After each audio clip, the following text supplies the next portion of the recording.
So the hadith, Rasulullah sallallahu alayhi wa sallam says, كان بين آدم ونوح عشرة قرون كلها على التوحيد. Between Adam, may peace be upon him, and Noah, may peace be upon him, there were 10 generations. Or a qarn can be translated as generation, or it can be translated as a century.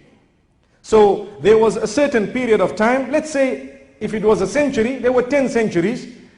All the people were on Islam. They were on Tawheed. They did not associate partners with Allah subhanahu wa ta'ala. What is the meaning of this narration? It's a correct narration. It means that for 1,000 years, there was no shirk. Between Adam and Nuh, there was much more than 1,000 years. But there were 1,000 years in which there was no shirk. There was no association of partners with Allah. And after 1,000 years, it crept in. So Allah subhanahu wa ta'ala sent Noah, may peace be upon him, as the first prophet to those who were engaged in shirk. To mankind at large, and shirk was in them. Now, how did this association of partnership come about? We need to know what the Quran says. We need to know the authentic narrations from the Quran. Allah subhanahu wa ta'ala makes mention of it. Let us mention it in story form, then we'll read the verse a little bit later on, inshallah. Where Shaitan came to the children later on. You see, they had transgressed, as we heard, the family of Qabil, and those people Shith alayhi salam was sent to, and in fact, those people whom Idris was sent to, they had transgressed. They were committing lots and lots of sin, but they were not associating partners with Allah.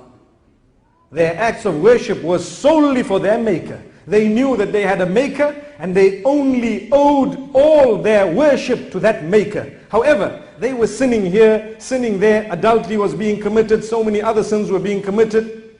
And as time passed, Shaitan came to them. They had certain pious people from amongst them. If you look at Surah Nuh, you will find the names of these pious people. Allah subhanahu wa ta'ala has named them Waddan, Suwa'an, Yaghuth, Ya'uq, and Nasr. These are 5 names mentioned in the Quran. They were pious people. Shaitan came to the people of that time and said, look, these are pious people who are reminding you to do good. They are very good people. They have reminded you to do good.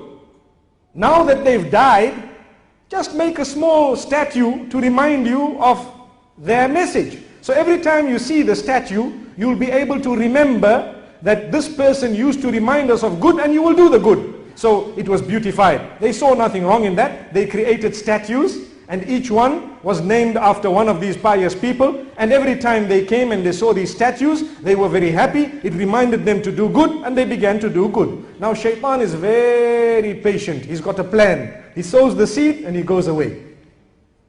So he waited for that generation to pass. When that generation passed and people forgot why exactly they had made those statues, he went to the next generation and said, you know, your forefathers, you don't know what they used to do. They used to worship these idols. These are statues. This is what brought them goodness. And he conned them. How did he con them? Listen very carefully. He said, whenever they saw these idols, they worshipped the idols, so they became good people and goodness came in their direction. Look at how he's twisting the words. Part is true, part is not true. When they saw these statues, they never used to worship them, but they were reminded they used to do good. So a person would go to the statue, come back and give a charity. Wow, that was good. A person would go to the statue, come back and be well behaved. That was good. So Shaitan says, don't you see, the statue used to help them to become good. So you need to prostrate to these statues in order to become even better. So this is when shirk started. This is the first association of partnership with Allah subhanahu wa ta'ala. What we learn today, up to now, as sophisticated as man has become, we have technology, we have the Bluetooth, we have Wi-Fi. Very soon we'll be having yellow teeth and green teeth. Allahu Akbar.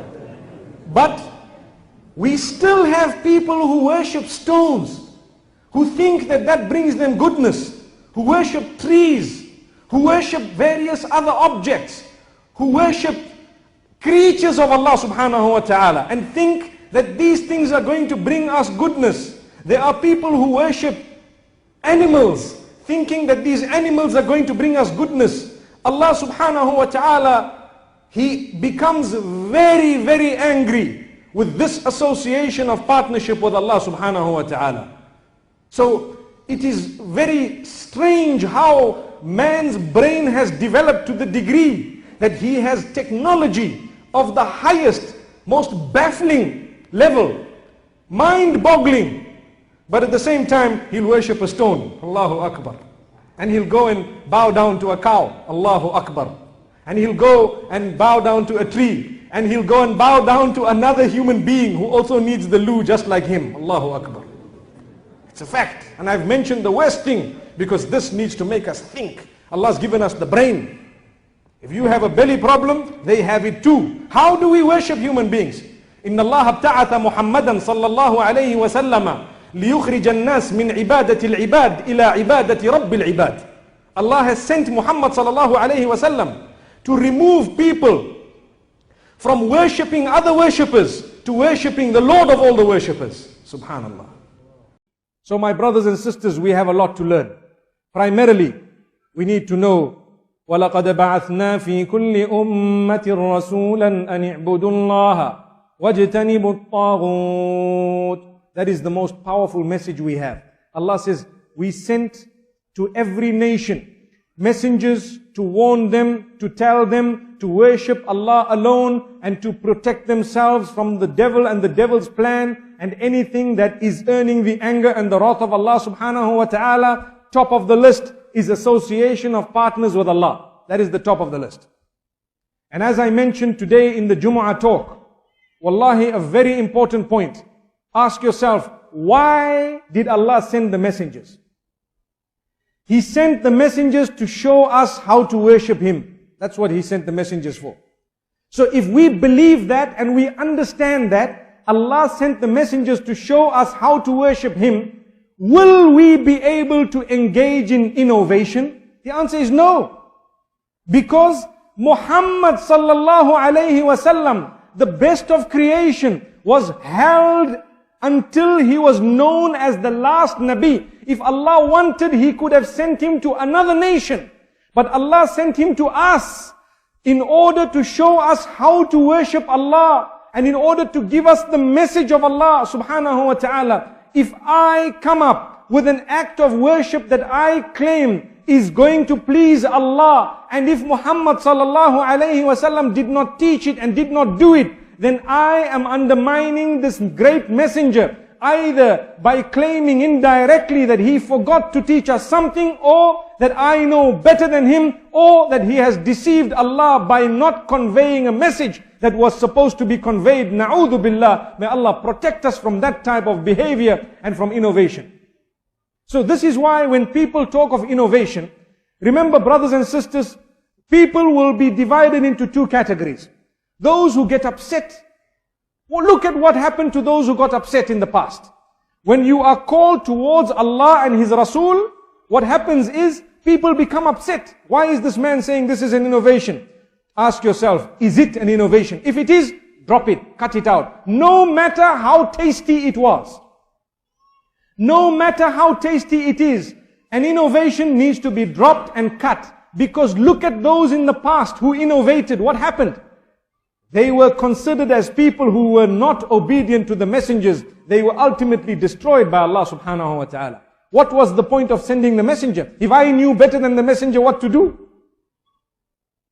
So this is why shaitan comes to us, just like he did to the previous nations, and he tries to massage us and to make this innovation so sweet. No, but I'm only doing this, I'm only doing that. It can only be good. It is only that. One day, somebody asked me a very interesting question. They said, I have been afflicted with a certain type of a sickness. And I have heard that if you read a specific word, I think it was 3,333 times, you will be cured. But that must be read within 10 minutes. Wallahi, I laughed and I laughed and I laughed.